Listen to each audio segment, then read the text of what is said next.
সবাই একটুখানি মনোযোগ সহকারে আবারও আমরা ফিরে আসি ক্লাসে। যেটা দেখলাম যে law of diminishing marginal utility, এই কার্ভ সহ এই বিষয়টা একটু পড়েন, দরকার আছে। এবং এই আহ, এটা নোশনটা পড়তে পারেন যে কনসেপ্ট ক্লিয়ার হওয়ার জন্য যে কেন দরকার এবং কি প্রয়োজন। এটা ডিমান্ড ফোরকাস্টিং এর ক্ষেত্রে এই জিনিসটা কিভাবে কাজ করে। আচ্ছা, আমি একটু আগে যে প্রোডাকশন পসিবিলিটি ফ্রন্টিয়ার পড়ালাম, ওইটাকে আমরা প্রোডাকশন পসিবিলিটি কার্ভ হিসেবেও জেনে থাকি। ওইটাও ওই যে যেটা পড়ালাম ওইটাই আবার এখানে আপনি আরেকবার ভাবে পাবেন। তো এখান থেকেও দেখতে পারেন। এরপর আসি ডিমান্ড, ওই যেখানে যা যা পড়ালাম তো এখান থেকে দেখার দরকার নেই। এই যে ল অফ ডিমান্ড টিমান্ড গুলো ওইখানেই ভালো আছে, আরো সংক্ষেপে আছে, আপনি ওইখান থেকে ভালো বুঝতে হবে। অ্যাজাম্পশন গুলো এখানে একটু পয়েন্ট আউট করা আছে, এই বিষয়গুলো আপনার আহ, মানে বুঝতে সুবিধা হবে। আচ্ছা, এরপরে ডিমান্ড স্কেজিউল, এই যে বিষয়গুলা, এগুলা আপনি ওইখানে আমি দেখাই আসছি অলরেডি, তো আমি আর ডিটেলসে গেলাম না। আচ্ছা, আচ্ছা, এটার অত ডিটেলসে গেলাম না। আচ্ছা, আচ্ছা,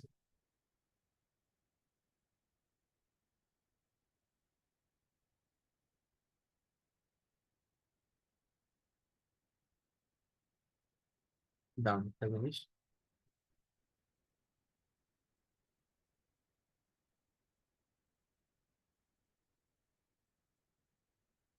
আচ্ছা, এখন দেখেন আরেকটা বিষয়, এই যে এই জিনিসটা একটু পড়েন, যে ডায়মন্ড অর্ডার প্যারাডক্স। এটা কিন্তু খুবই মানে বিখ্যাত একটা বিষয়, পড়তে পারেন। দেখেন, পানি গুরুত্বপূর্ণ আপনার বেঁচে থাকার জন্য, নাকি হীরা আপনার কাছে থাকাটা বেশি গুরুত্বপূর্ণ বেঁচে থাকার জন্য? পানি। দাম কোনটার বেশি? ডায়মন্ড। মানে তাহলে কেন, যে আমার পানি এত গুরুত্ব, পানি ছাড়া তো বাঁচবো না। তো এই ক্ষেত্রে আহ, এটারই বলা হয় যে ডায়মন্ড অর্ডার প্যারাডক্স। এখানে দেখেন, এই লাইনটা যদি পড়েন, the explanation lies in law of diminishing marginal utility.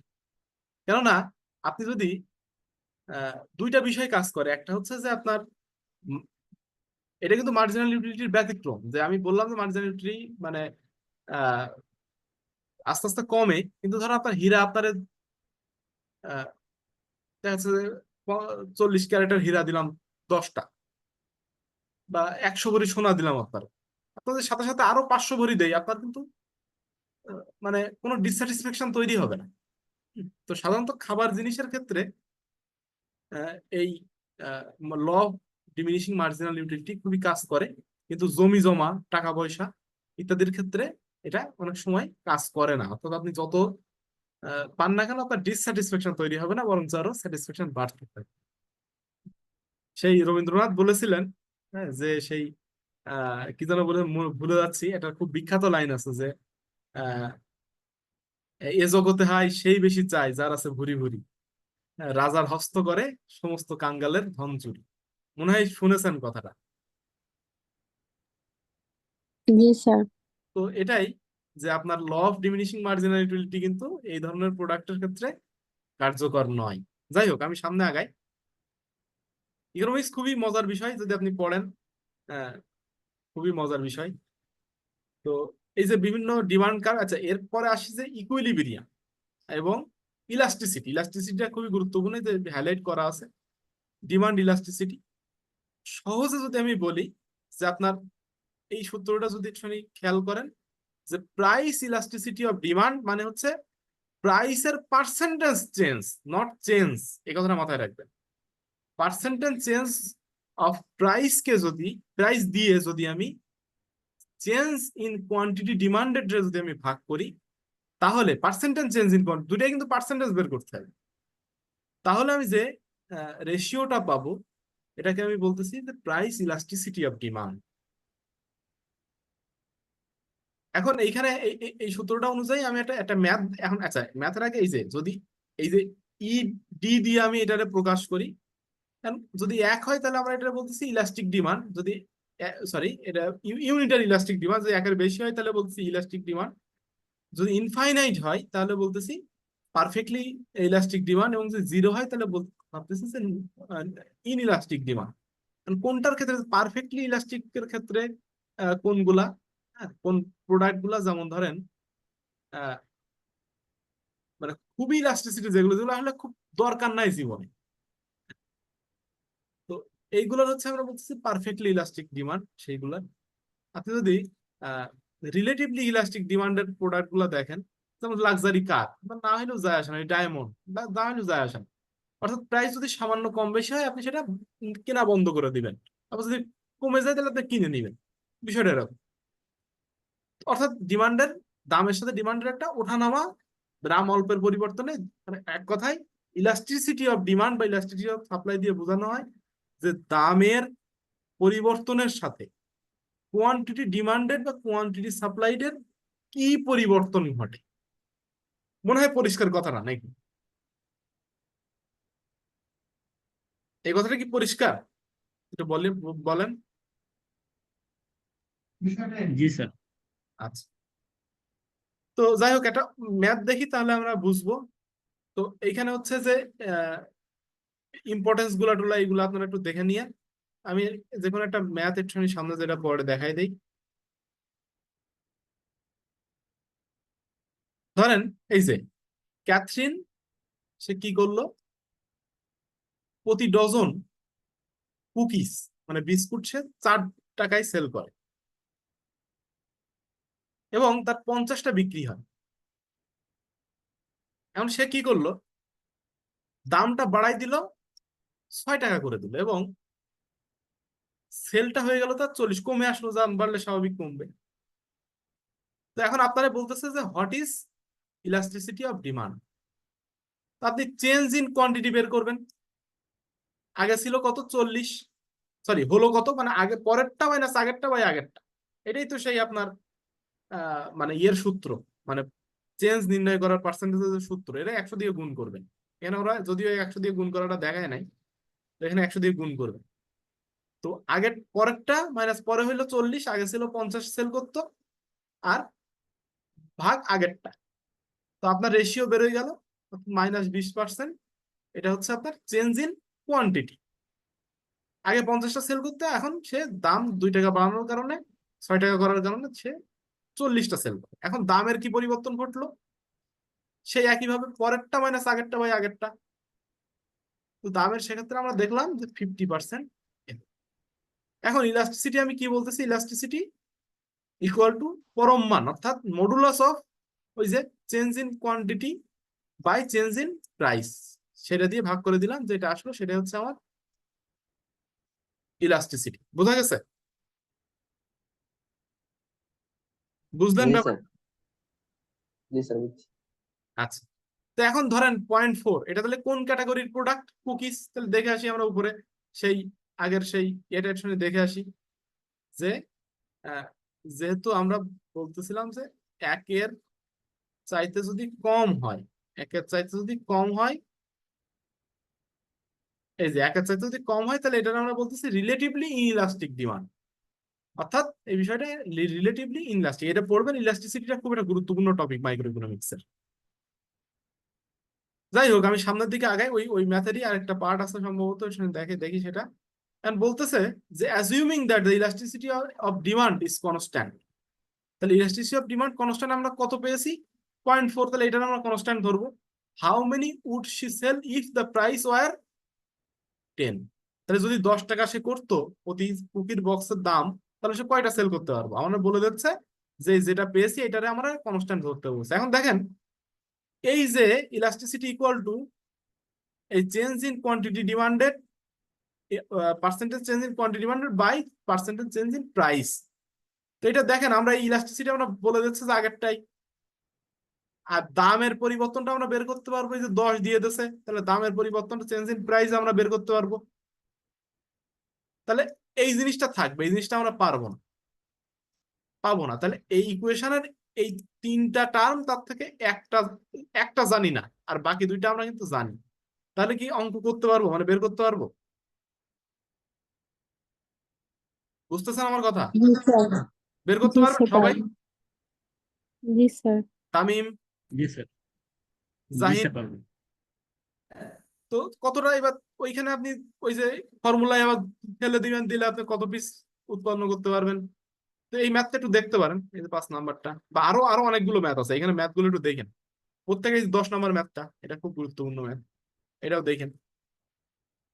তো এখানে 2-4টা ম্যাথ দেখলেই আপনি বুঝবেন যে আসলে ইলাস্টিসিটি অফ ডিমান্ড দিয়ে কিভাবে অঙ্ক করতে হয়। আচ্ছা, এই গ্রাফটা আমি এত আপনাদের জড়াচ্ছি না, যদিও এগুলো দরকার, এগুলো খুবই ফান্ডামেন্টাল জিনিস, কিন্তু আপনারা হয়তো এই শর্ট টাইমে এ করতে পারেন। সাপ্লাইয়ের ক্ষেত্রেও সেই একই যা যা দেখে আসলাম, সাপ্লাই থিওরি, হ্যাঁ, law of supply, law of এই supply, sorry, price elasticity of supply বা সাপ্লাইয়ের ইলাস্টিসিটি কি, এই যে ইলাস্টিসিটি অফ সাপ্লাই, একই সূত্র, জাস্ট উপরে change in quantity, percentage change in quantity supplied by percentage change in price, same জিনিস। যাই হোক, এইগুলো আমরা ইকুইলিব্রিয়ামটা এখান থেকে পড়তে পারেন, তুলনামূলক ইজি আছে এখানে।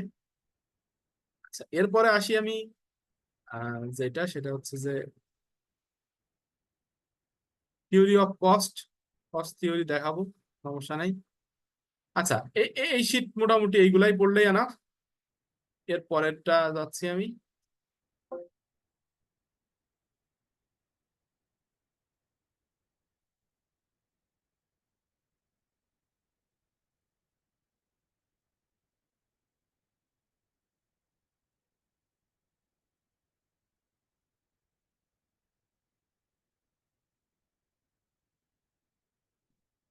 দেখেন এইখানে মার্কেট স্ট্রাকচার, এই মার্কেট স্ট্রাকচারটা শুনে পড়বেন যে ভেরিয়াস টাইপস অফ মার্কেট, যে পারফেক্ট কম্পিটিশন, মনোপলিস্টিক কম্পিটিশন, আর একটা অলিগোপল। দেখেন, পারফেক্ট কম্পিটিশন মানে হচ্ছে মুক্ত বাজার অর্থনীতি, আপনারা খুব বেশি শুনে থাকেন, যে পুঁজিবাদী অর্থনীতির যে ব্যবস্থাটা, যেখানে গণতন্ত্র থাকবে এবং মার্কেটে যে খুশি এসে ব্যবসা করবে, যে খুশি যখন তখন চলে যাবে ব্যবসা গোটায় নিয়ে। সহজ ভাষায় বলছি, তো এটা একটু বোঝার চেষ্টা করেন। তো এই ক্ষেত্রে তাহলে প্রতিযোগিতাটা কিসের উপরে হবে? প্রতিযোগিতাটা হবে যে আপনি কত ভালো কোয়ালিটির প্রোডাক্ট কত কম দামে মানুষকে দিতে পারেন, এটাই হবে আপনার প্রতিযোগিতার প্রধান চাবিকাঠি। আপনার মাসেল পাওয়ার কত আছে, বা আপনি কতটা ধনী, আপনি কত বড় লোকের সন্তান, বা কত বড় পলিটিক্যাল ফ্যামিলি থেকে আপনি বিলং করেন, এটা আপনার প্রতিযোগিতার মাপকাঠি হবে না পারফেক্ট কম্পিটিশন। আচ্ছা, মনোপলির ক্ষেত্রে কি, আপনার বাজারে একজনই সেলার আছে, মানে যে সে ব্যবসা করতে পারে না, সে একাই ব্যবসা করে, সে যা দাম রাখবে আপনি তাই দিতে বাধ্য। তো এই মনোপলির ইমপারফেক্ট কম্পিটিশনের মধ্যে 3 রকমের মনোপলি: মনোপলিস্টিক কম্পিটিশন এবং অলিগোপলি, আবার আছে ডুওপলিও আছে। তো এই পলির ফিচার গুলো কি কি? হুম, একজনই মার্কেটে থাকে, অন্য কারোর ব্যবসা সে করতে দেয় না, এবং সে যেটা চার্জ করে তাকে সেটাই দিতে হয়। এটা দুই ভাবেই হতে পারে। একটা হতে পারে যে আপনি অবৈধভাবে, যে আপনি মাসেল পাওয়ার ইউজ করে এটা কেউ করতে পারে, বা গভর্নমেন্টের সংশ্লিষ্ট কেউ এটা তাদের অবৈধ সুবিধা নিয়ে করতে পারে। এটা আমরা সবাই, আপনারা সবাই বুঝতে পারেন। আরেকটা বিষয় হচ্ছে যেটা, সেটা হচ্ছে যে ইনোভেশনের মাধ্যমে এই জিনিসটা করতে পারে। যেমন ধরেন, অ্যাপলের কাছে যে ফোনের টেকনোলজি আছে, এটা দেখা যাচ্ছে আর কারোর কাছে নাই। সো সে কিন্তু একটা কম্পিটিটিভ অ্যাডভান্টেজ পেয়ে গেল, এবং সে কিন্তু কাইন্ড অফ একটা মনোবলি সৃষ্টি করলো, যে বৈধ উপায়ে, যে সে তখন সেটা যে কোনো দামেই সে কিন্তু মানুষকে দিতে পারে। তবে আবার মানে এই এক্সট্রা অর্ডিনারিলি ইনকনসিস্টেন্ট প্রাইসে কিন্তু মানুষরা কিনবে না। তো পারফেক্ট কম্পিটিশনের মধ্যেও ইনোভেশনের মাধ্যমে আপনি এই ধরনের সুবিধা নিতে পারেন। আর মনোপলির ক্ষেত্রে আসলে মূলত যেটা বোঝায় যে এটা ওই একজনের ব্যবসা করার লাইসেন্স দেওয়া থাকে, আর অন্য কেউ ওই ব্যবসা করতে পারে ওই প্রোডাক্টের। তো এই ক্ষেত্রে মানে ব্যারিয়ার গুলো কি, এই মনোপলির যদি থাকে, সেক্ষেত্রে নতুন কেউ যদি বাজারে এন্ট্রি করতে চায়, যাচ্ছে যে কেউ তেলের ব্যবসা করে, তো তেলের নতুন কেউ যদি আসতে চায়, তার জন্য কি কি ব্যারিয়ার, এবং এর ফিচার গুলা কি কি, এবং এটা কি ভালো নাকি খারাপ, এই বিষয়গুলা দেখতে পারেন। এই মুক্ত বাজার অর্থনীতির পারফেক্ট কম্পিটিশনের ক্ষেত্রেও সেটা দেখতে পারেন, এবং বাকি যেগুলো আছে সেগুলো একটু এখান থেকে পড়ে দেখতে পারেন। আচ্ছা, এইখান থেকে এই যে কস্ট থিওরি এখান থেকে পড়ার দরকার নেই, এটা আমি আলাদা শিট দিয়ে দিব। আচ্ছা, এই যে প্রাইসিং, পারফেক্ট কম্পিটিশনে প্রাইসিংটা কেমন, এটা এখান থেকে একটু পড়েন, যে পারফেক্ট কম্পিটিশনে কেমন, মনোপলির ক্ষেত্রে কেমন, এই যে মনোপলির ক্ষেত্রেও দেয়া আছে এখানে। এই যে এই যে এটা দেখি না, এই যে ইম্পর্টেন্ট এইগুলা, এই মনোপলির ক্ষেত্রে কিভাবে বাজারে প্রাইসটা ঠিক হয়, হ্যাঁ সেই বিষয়টা একটুখানি এখান থেকে এই যে গ্রাফ সহ একটুখানি দেখেন এই শীট থেকে। তো এই শীট থেকে এতটুকুই। এই যে প্রাইস আন্ডার ইমপারফেক্ট কম্পিটিশন, ইমপারফেক্টটা বেশি করে দেখেন, পারফেক্টটাও একটু দেখেন। তো কিভাবে প্রাইসিংটা হয় গ্রাফ সহ এটা একটুখানি দেখেন, এটা আমি ডিটেলসে গেলাম না এখানে। এই চ্যাপ্টার 2 বলে যে শীটটা দিছি সেটা মনে হয় এই পর্যন্ত ক্লিয়ার। এর এর বাইরে এই শীটে আর কিছু দরকার নেই, এই শীটে অনেক বিশাল পড়া আছে। এই যে 15 পৃষ্ঠা না, এই যে 14 পৃষ্ঠার পরে আর দরকার নাই। তাও যেগুলো আমি বলে দিলাম ভিডিওটা দেখবেন, দেখে ভিডিও আমি আপলোড করে দিব, মানে এর বাইরে যাওয়ার দরকার নেই। পরিষ্কার? তাহলে আমি পরের টপিকে যাব। কেউ একটু রেসপন্স জি করেন। স্যার। জি স্যার। ওকে जी सर जी सर ওকে। স্যার ওকে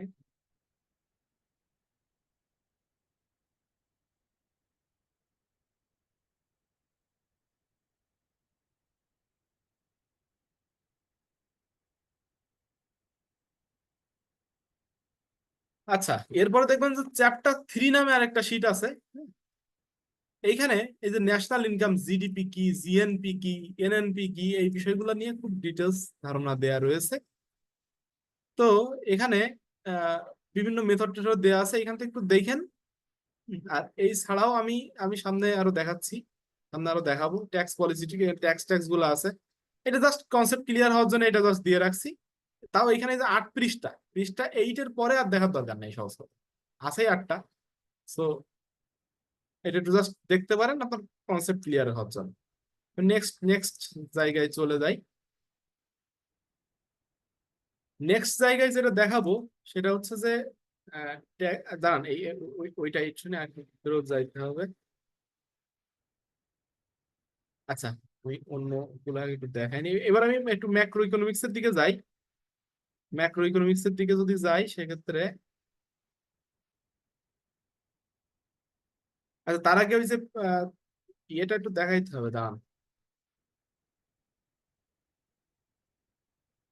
আচ্ছা একটু দেখাই। এই শীটটা পাবেন অনলাইন ক্লাস শীট 1 বলে পাবেন। দেখেন আপনারা অলরেডি মনে হয় অপারেশন ম্যানেজমেন্ট পড়ে ফেলেছেন এখানে, এই জন্য আমি আপনাদেরকে আর বিরক্ত করতে চাই না। কারণ ফিক্সড কস্ট এবং ভ্যারিয়েবল কস্ট এবং টোটাল কস্ট। না স্যার, আমরা অপারেশন ম্যানেজমেন্ট করি না স্যার। আচ্ছা আচ্ছা, তাহলে দেখাচ্ছি দেখেন। ফিক্সড কস্ট বলতে আমরা বুঝাই, ধরেন আপনি ওই যে একটু আগে বলতেছিলেন যে আপনি ধরেন ধরেন চিপস উৎপাদন করবেন, চিপস উৎপাদন করে আপনি বাজারে ছাড়বেন।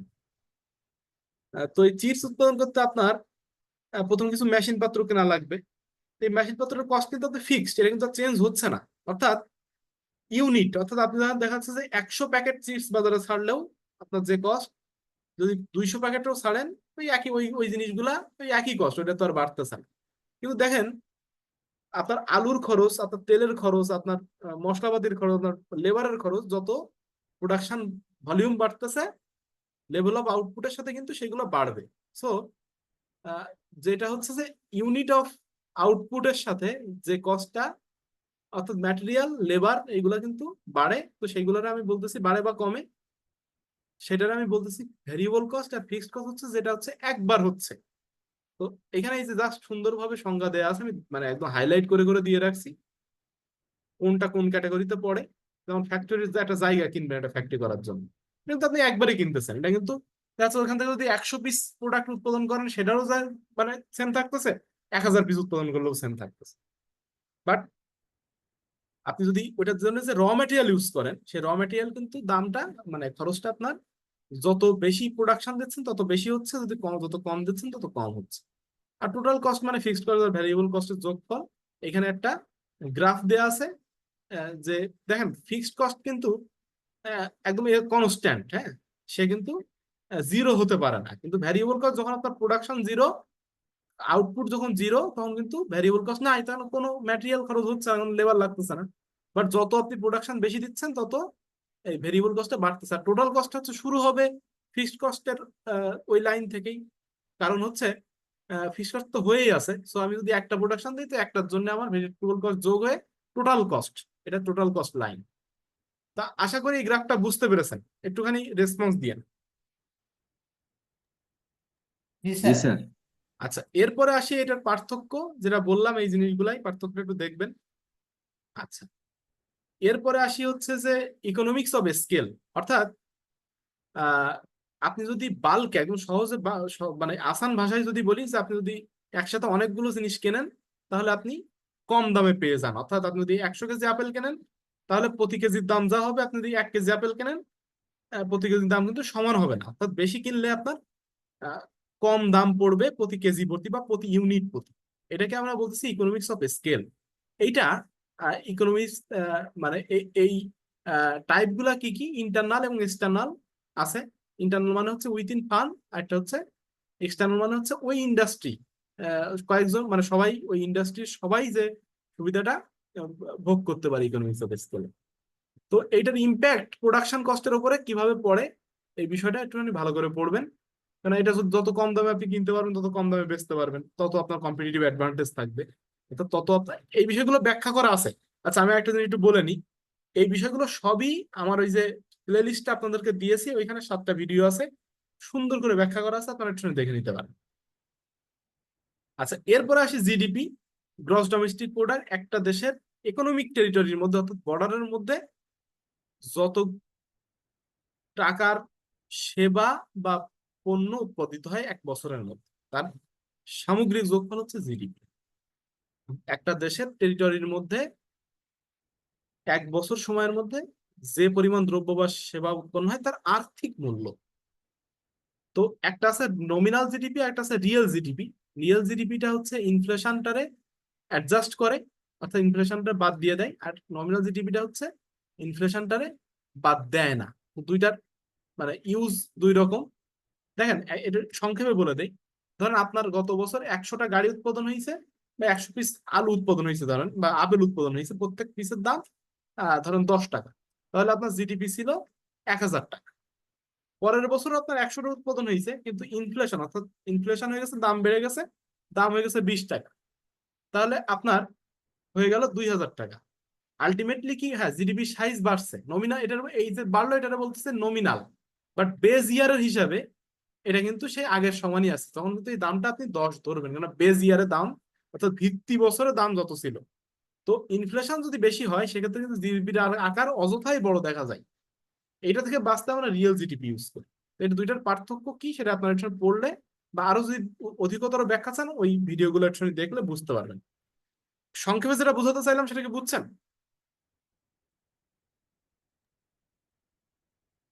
জি রিয়েল স্যার। Versus nominal. আচ্ছা, সামনে গেলাম, এক্সাম্পল গুলো দেওয়া আছে একটু দেখে নিয়ে।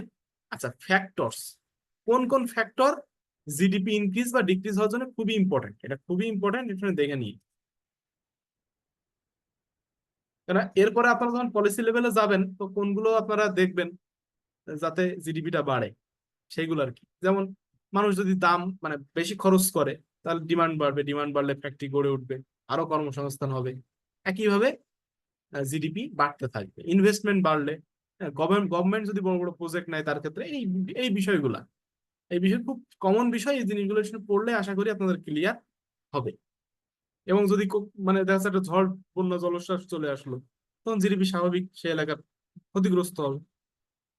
জিডিপির ইম্পর্টেন্সটা কি, এটা কেন স্টাডি করার দরকার, এই বিষয়টা মানে কমন পলিসি নেওয়ার ক্ষেত্রে ইকোনমিক গ্রোথের একটা ইন্ডিকেটর।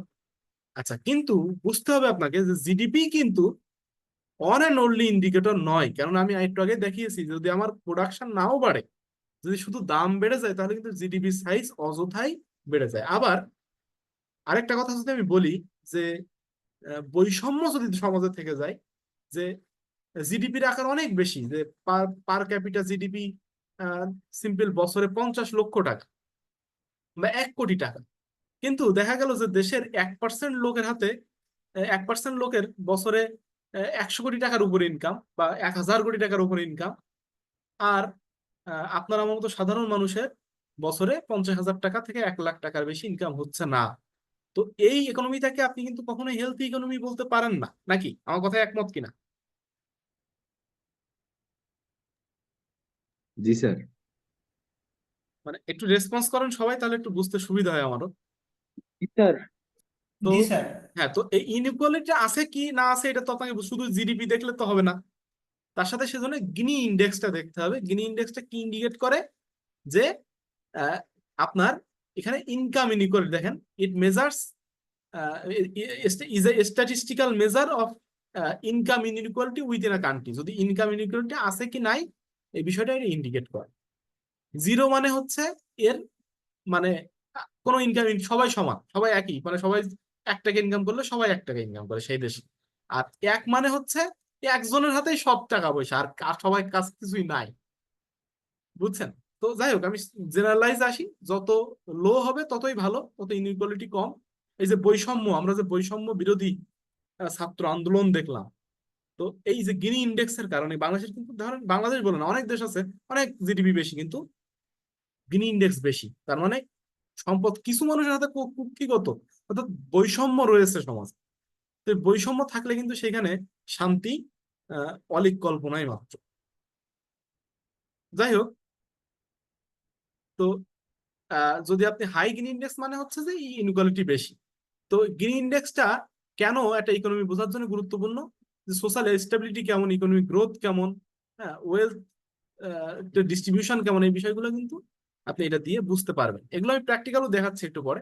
তো এই ছিল হচ্ছে এটা প্রথম শীট। তারপরে আস্তে আস্তে আমি আরো আসতেছি, সামনের দিকে যাচ্ছি না।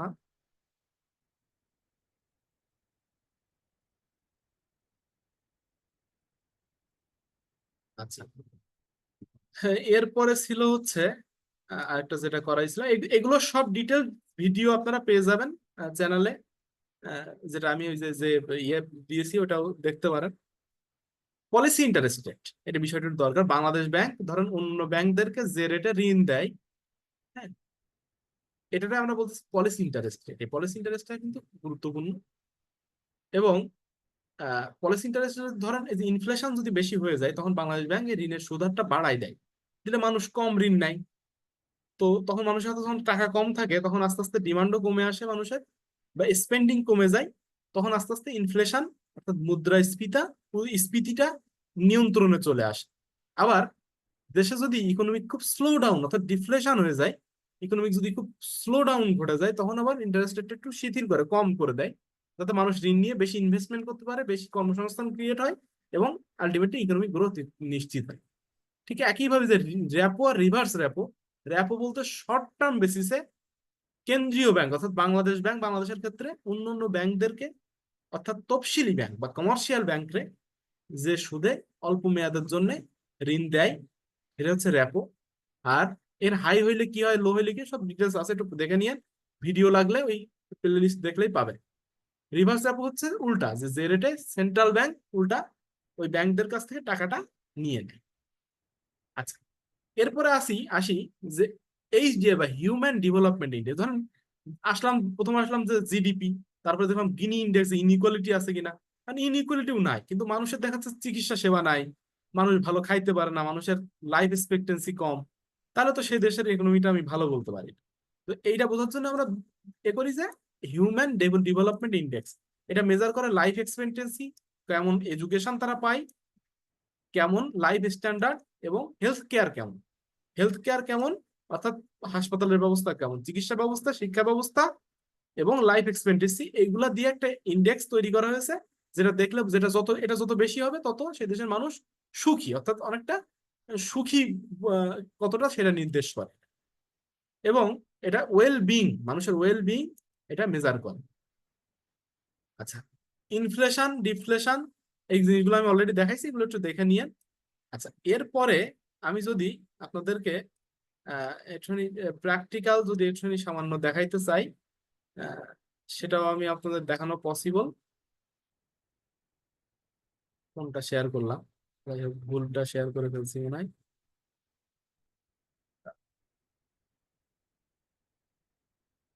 ওয়েট, এটা একটুখানি দেখানো পসিবল যে এখানে ধরেন আমরা কয়েকটা দেশ দেখি। বাংলাদেশ দিলাম, যদিও বানানটা ভুল হয়েছে, সরি। বাংলাদেশ, তারপরে ধরেন আহ, ধরেন জার্মানি, ধরেন এদিকে ধরেন মালয়েশিয়া দিলাম বা ব্রুনাই দিই, ব্রুনাই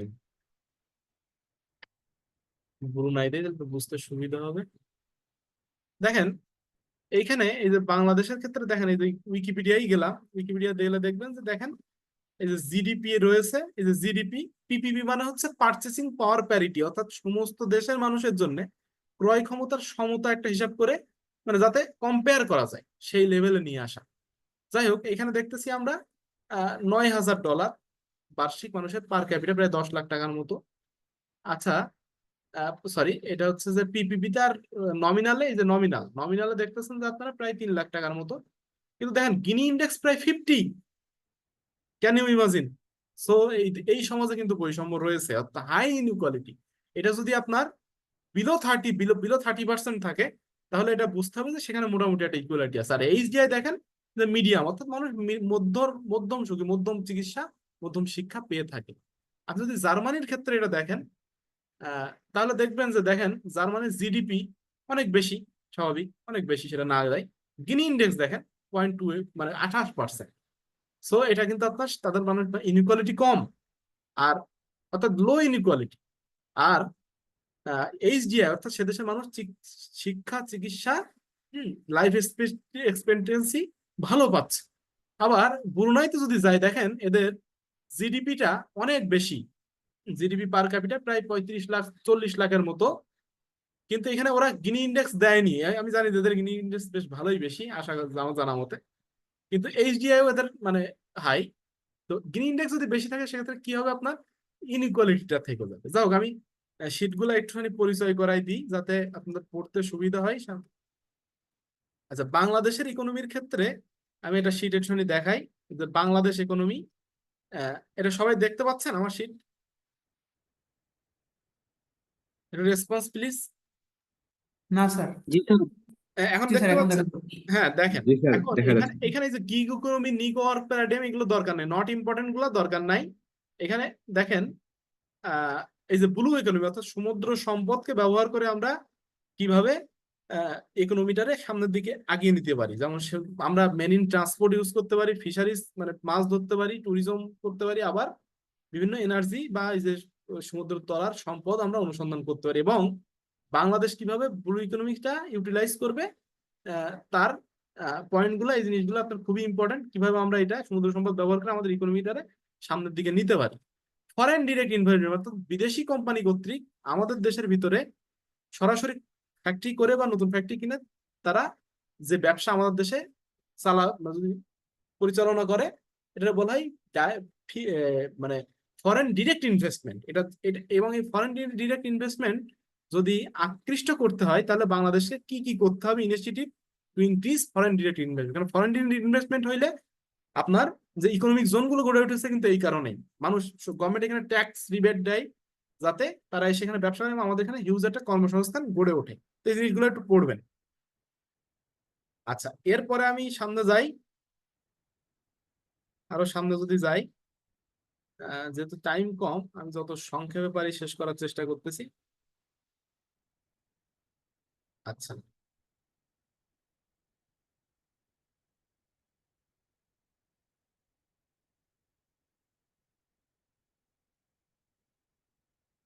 আপনারা একটু দেখেন, মনে হয় আর খুব বেশি সময় নাই। স্টক মার্কেট, আচ্ছা স্টক মার্কেট কি জিনিস এইটুকু দেখবেন, আপনাদের জন্য খুব বেশি স্টক মার্কেটে আমি নিয়ে যাব না। স্টক মার্কেট কি, স্টক এক্সচেঞ্জ কি, এই যে এইখান থেকে এই যে প্রথম টাইপ অফ ফাইন্যান্সিয়াল, এগুলো একটু দেখেন, ফাইন্যান্সিয়াল এগুলো কি কি, এবং দেখেন impact of buying and selling share on company. এই যে প্রথম দুই পৃষ্ঠা, প্রথম এই শীটের প্রথম দুইটা পৃষ্ঠা একটু ভালো করে পড়েন, তাইলেই হবে। আর বাকিগুলো হচ্ছে যদি আপনি ডিটেলস শেয়ার মার্কেট সম্বন্ধে জানতে চান, এবং এটা সম্বন্ধে খুব ভালো বিশাল ক্লাস নেওয়া আছে আমার, ওই যে ওই ব্যাচের নিছিলাম অনলাইন ক্লাস। তো এটা আপনারা ভিডিও আকারে দেখতে পারেন, আমার ওই যে চ্যানেলেই দেওয়া আছে, ওই যে প্লে লিস্টটা দিছি ওর মধ্যে দেওয়া আছে, একটু দেখে নিন। তো অ্যাটলিস্ট এর এর প্রথম পেজ এবং দ্বিতীয় পেজ, স্টক এক্সচেঞ্জ কি, শেয়ার কি জিনিস, শেয়ার মার্কেট কি, এবং কোম্পানির শেয়ার যদি বাইং সেলিং হয় এবং দাম যদি কম বেশি হয়, সেক্ষেত্রে কোম্পানির উপরে কি প্রভাব পড়ে। আচ্ছা, এরপরে আসি আমি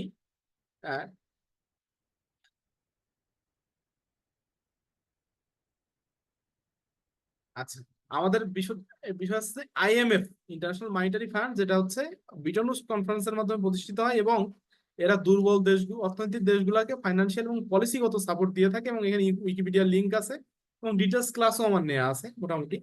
ডাব্লিউটিও, ওয়ার্ল্ড ট্রেড অর্গানাইজেশন, এটা সম্বন্ধে একটু দেখবেন। এবং আরেকটা বিষয় হচ্ছে যে ওয়ার্ল্ড ব্যাংক গ্রুপ, এই যে ওয়ার্ল্ড ব্যাংক গ্রুপের 5টা ব্রাঞ্চ আছে, আইবিআরডি, আইডিএ, আইএফসি, মিগা এবং আইসিএসআইডি। এই ওয়ার্ল্ড ব্যাংকের 5টা ব্রাঞ্চ কি কি কাজ করে সেটা আপনাদেরকে একটুখানি পড়তে হবে। এবং এগুলোর ডিটেলস দেয়া আছে আমার চ্যানেলে, মানে প্লে লিস্টে। ইকোনমিক ইন্টিগ্রেশন, কয়েকটা দেশ মিলে যদি ট্রেড ব্যারিয়ার গুলো, উন্মুক্ত বাজার সৃষ্টি করে, ট্রেড ব্যারিয়ার গুলো সরাই দিয়ে সেটাকে আমরা বলি ইকোনমিক ইন্টিগ্রেশন। আর এটা হচ্ছে আপনার মানে কিভাবে এই যে ইকোনমিক ইন্টিগ্রেশন, ইউর নাম আমরা শুনেছি, ইউরোপিয়ান ইউনিয়ন, এরা কিভাবে বেনিফিটেড হয় এই বিষয়টা থেকে। তো আচ্ছা, আপনাদের কি মানে ব্যস্ততা যদি না থাকে, দরকার হলে এটা শেষ হয়ে গেলে আবার লঞ্চ করবো মিটিং। জি স্যার, সময় শেষ তো, আর একটা লঞ্চ করলে ভালো আচ্ছা, হতো। আমি লঞ্চ করে জি দিচ্ছি, স্যার। এটা ক্যান্সেল করে দিচ্ছি। জি।